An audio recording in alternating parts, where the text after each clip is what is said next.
सुप्रभात। आज हम लोग कक्षा 9वीं की पाठ्य पुस्तक स्पर्श भाग 1 में संकलित पाठ एवरेस्ट मेरी शिखर यात्रा, जिसकी लेखिका प्रथम एवरेस्ट पर चढ़ने वाली महिला बचेंद्री पाल जी हैं। तो आइए आज प्रारंभ करते हैं एवरेस्ट मेरी शिखर यात्रा। सबसे पहले हम लोग बचेंद्री पाल जी का सामान्य जीवन परिचय जानेंगे और उसके बाद हम पाठ को पढ़ेंगे। बचेंद्री पाल का जन्म उत्तरांचल के चमोली जिले में बम्पा गांव में 24 मई 1954 को हुआ था।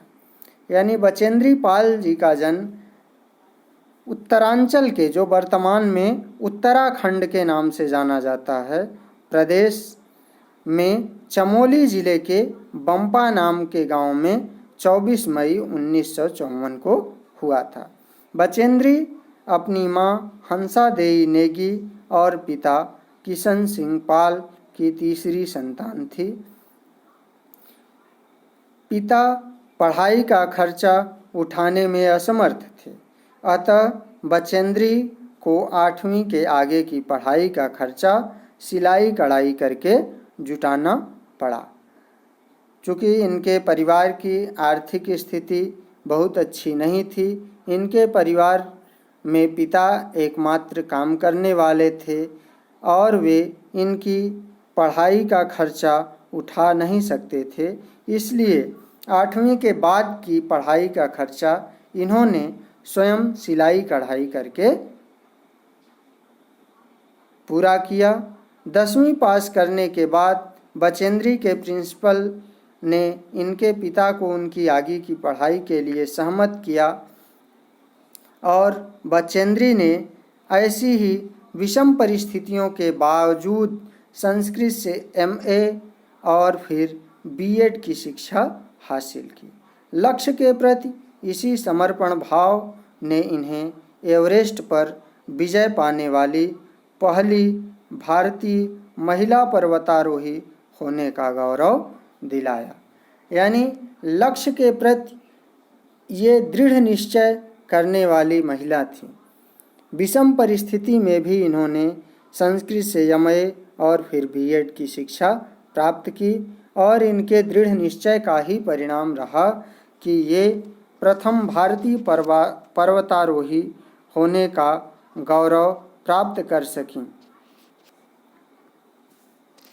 ये चित्र में आप देख रहे हैं माउंट एवरेस्ट का चित्र है, जिस पर चढ़ने वाली बचेंद्री पाल प्रथम भारतीय महिला पर्वतारोही हैं। तो आइए पाठ को प्रारंभ करें। एवरेस्ट मेरी शिखर यात्रा। एवरेस्ट अभियान दल 7 मार्च को दिल्ली से काठमांडू के लिए हवाई जहाज़ से चल दिया। बचेंद्री पाल लिखती हैं कि हम लोग एवरेस्ट पर चढ़ने के लिए 7 मार्च को दिल्ली से काठमांडू, एवरेस्ट मैं आपको बता दूं कि माउंट एवरेस्ट जो है वह वर्तमान में नेपाल में पड़ता है और नेपाल की राजधानी काठमांडू है। तो इसलिए जो एवरेस्ट पर चढ़ाई करने वाले अभियान दल के लोग थे, वे लोग 7 मार्च को दिल्ली से काठमांडू के लिए हवाई जहाज़ से निकले। एक मजबूत अग्रिम दल बहुत पहले ही चला गया था, जिससे कि वह हमारे बेस कैंप पहुंचने से पहले दुर्गम हिमपात के रास्ते को साफ कर सके। बचेंद्री पाल लिखती हैं कि हम लोग अभियान दल पूरा का पूरा 7 मार्च को दिल्ली से काठमांडू के लिए हवाई जहाज़ से निकला, लेकिन इसके पहले ही एक दल, एक समूह पहले जा चुका था। वह इसलिए जा चुका था कि हम लोगों के बेस कैंप मतलब आधार शिविर, जहाँ से उन लोगों को चढ़ाई प्रारंभ करनी थी कि वहाँ पहुँचने से पहले ही जो दुर्गम मतलब कठिन, जो काफ़ी कठिन मार्ग है, उस मार्ग के हिमपात को, बर्फ को वे लोग हटा सकें। इस काम को करने के लिए एक दल, जिसे अग्रिम दल कहा गया है, वह पहले ही जा चुका था। नमचे बाजार शेरपा लैंड का एक प्रसिद्ध और महत्वपूर्ण नगरीय क्षेत्र है। लेखिका बचेंद्री पाल जी लिखती हैं कि नमचे बाजार एक जगह का नाम है जो कि शेरपा लैंड का एक सर्वाधिक महत्वपूर्ण और नगरीय क्षेत्र है, यानी एक छोटा सा वहाँ का शहर है जिसका नाम है नमचे बाजार। अधिकांश शेरपा इसी स्थान तथा यहीं के आसपास के गांवों के होते हैं। जितने शेरपा होते हैं, यानी शेरपा क्या है, एक विशेष जाति है जिसके लोग नेपाल के नमचे बाजार के आसपास के गांवों में पाए जाते हैं। यह नमचे बाजार ही था जहां से मैंने सर्वप्रथम एवरेस्ट को निहारा। लेखिका लिखती हैं कि यह नमचे बाजार ही था जहां से सबसे पहले मैंने एवरेस्ट पर्वत को निहारा, एवरेस्ट की चोटी को निहारा, यानी उसे देखा, जो नेपालियों में सागर माथा के नाम से प्रसिद्ध है। मुझे यह नाम अच्छा लगा। एवरेस्ट, जिसे नेपाली लोग सागर माथा के नाम से पुकारते हैं, यानी नेपाल में माउंट एवरेस्ट को किस नाम से पुकारा जाता है, उसे वहाँ पर सागर माथा के नाम से पुकारा जाता है। लेखिका बचेंद्री पाल कहती हैं कि मुझे यह नाम अच्छा लगा। अच्छा, आप जानते हैं कि सागर माथा क्यों उसे कहते हैं? क्योंकि यह समुद्र से बहुत ऊंचाई पर स्थित है और सबसे ऊंचा होने के कारण, चूँकि सबसे ऊपर हमारा मस्तक या सिर होता है न, और इसीलिए माउंट एवरेस्ट को वे लोग सागर माथा के नाम से पुकारते हैं। एवरेस्ट की तरफ गौर से देखते हुए मैंने एक भारी बर्फ का फ्लूम देखा। लेखिका कहती हैं कि वहाँ से जब मैंने पहली बार माउंट एवरेस्ट को देखा तो एवरेस्ट की ओर देखते हुए मुझे एक भारी बर्फ का फूल दिखाई दिया जो पर्वत शिखर पर लहराता हुआ ध्वज सा लग रहा था। वह फूल दूर से मुझे ऐसा लग रहा था जैसे वहाँ पर्वत के शिखर पर, यानी पर्वत की चोटी पर कोई झंडा फहरा रहा हो। मुझे बताया गया कि यह दृश्य शिखर की ऊपरी सतह के आसपास 150 किलोमीटर अथवा उससे भी अधिक की गति से हवा चलने के कारण बनता है।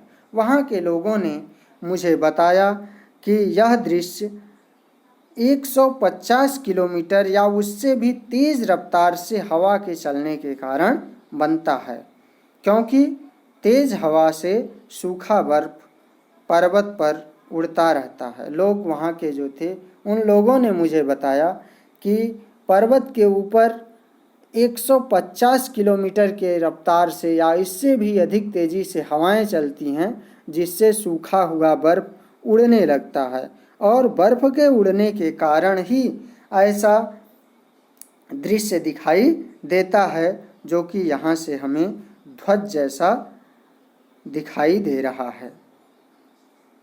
बर्फ का यह ध्वज 10 किलोमीटर या इससे भी लंबा हो सकता था।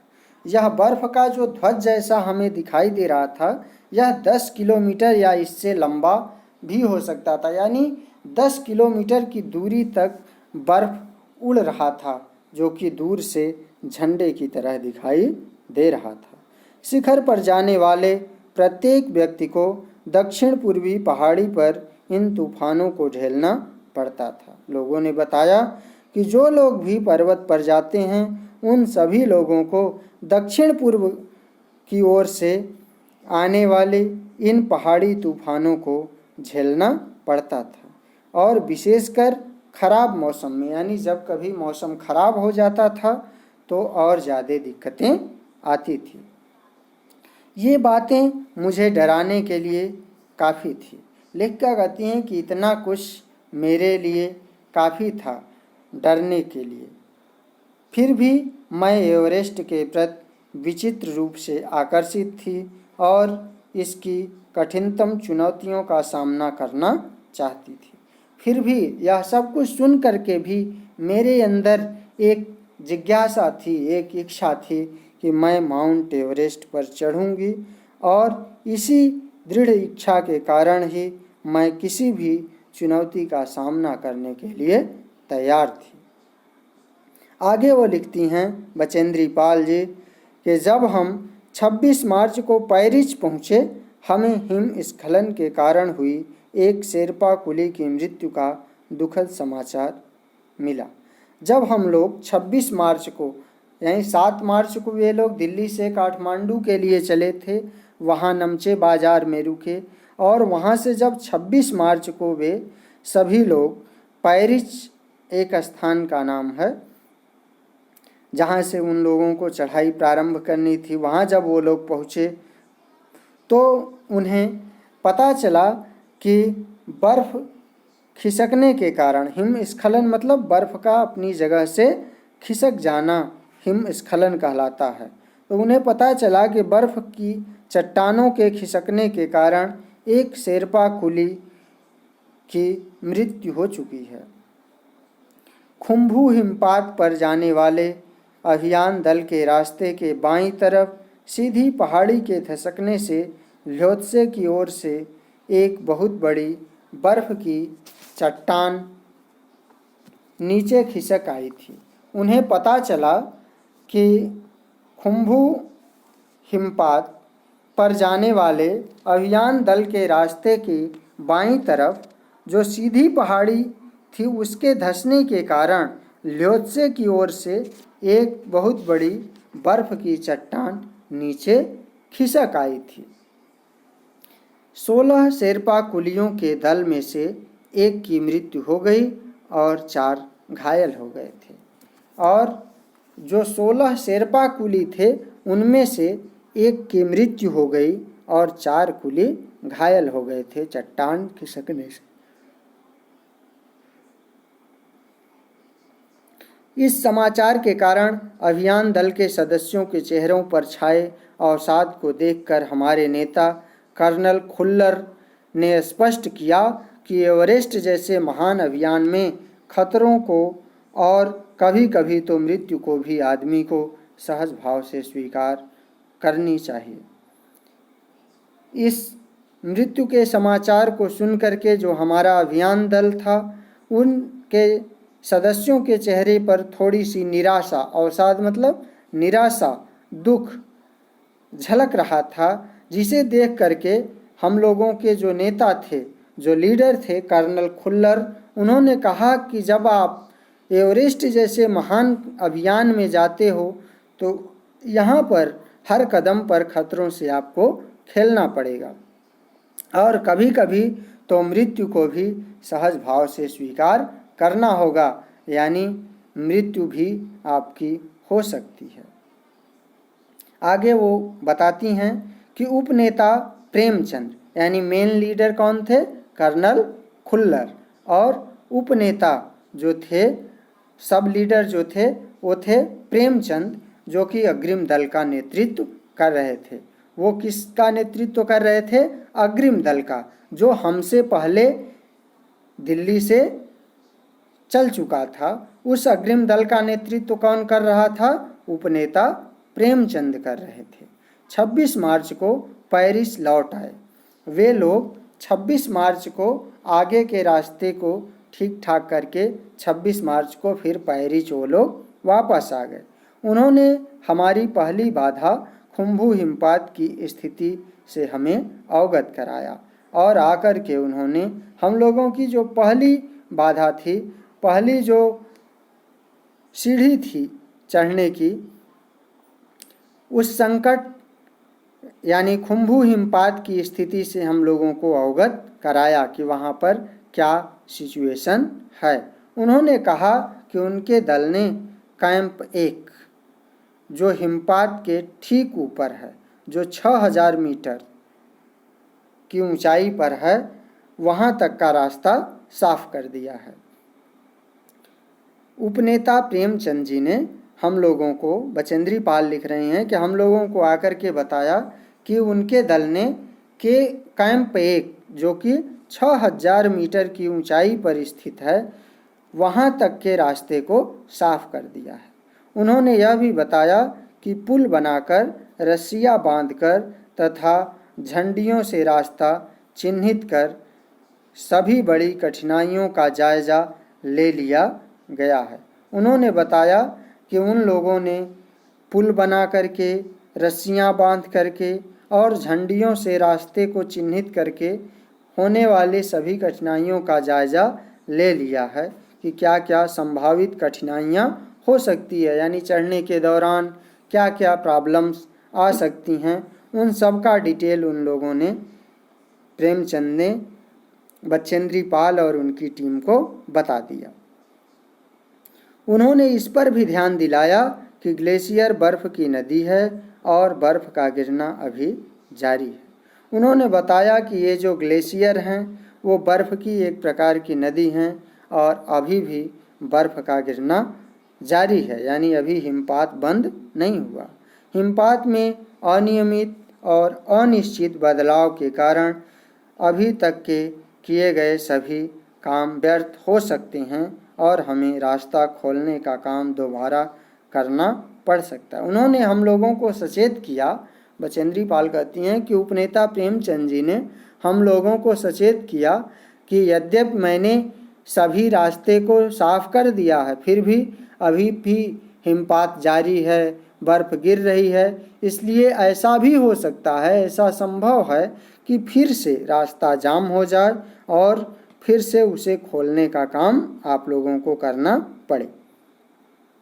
बेस कैंप में पहुंचने से पहले हमें एक और मृत्यु की खबर मिली और हम लोग बेस कैंप 1 नहीं पहुंचे थे, उसके पहले ही हम लोगों को एक और मृत्यु की खबर मिली कि जलवायु अनुकूल न होने के कारण एक रसोई सहायक की मृत्यु हो गई।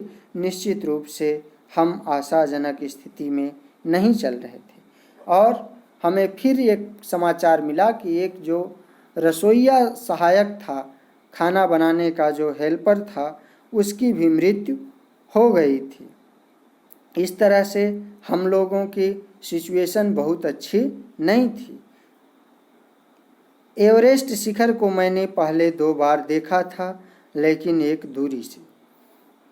लेखिका बचेंद्री पाल कहती हैं कि, लिख रही हैं कि हमने एवरेस्ट की चोटी को 2 बार पहले भी देखा था, लेकिन एक दूरी से, यानी काफ़ी दूर से देखा था। बेस कैंप पहुंचने पर दूसरे दिन मैंने एवरेस्ट पर्वत तथा उसकी अन्य श्रेणियों को देखा।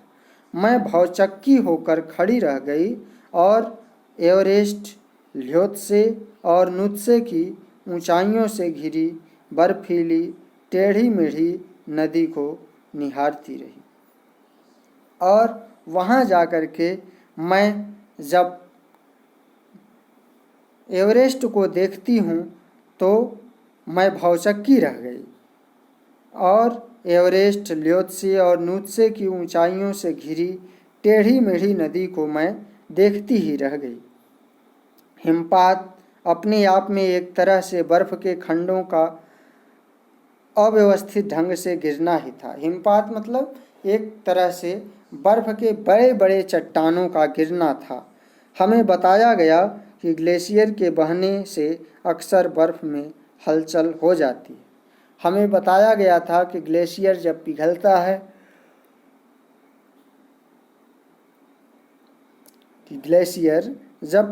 है, तो अक्सर बर्फ की चट्टानों में हलचल हो जाती है, जिससे बड़ी बड़ी बर्फ की चट्टानें तत्काल गिर भी जाया करती थी और अन्य कारणों से भी अचानक प्रायः खतरनाक स्थिति धारण कर लेती थी। सीधे धरातल पर दरार पड़ने का विचार और इस दरार का गहरे चौड़े हिम विदर में बदल जाने का मात्र ख्याल ही बहुत डरावना था। लेखिका कहती हैं कि सीधे धरातल पर दरार पड़ने का विचार और इस दरार का गहरे चौड़े हिम विदर यानी बर्फ के गड्ढे में बदलने का विचार ही मेरे लिए बहुत डरावना था कि किस तरह से बर्फ की चट्टान गिरती हैं जिससे दरार पड़ जाती है और वह दरार और बड़ा रूप धारण करके एक बड़ा गड्ढा या खाई में परिवर्तित हो जाता है। इससे भी ज़्यादा भयानक इस बात की जानकारी थी कि हमारे संपूर्ण प्रवास के दौरान हिमपात लगभग 1 दर्जन आरोहियों और कुलियों को प्रतिदिन छूता रहेगा।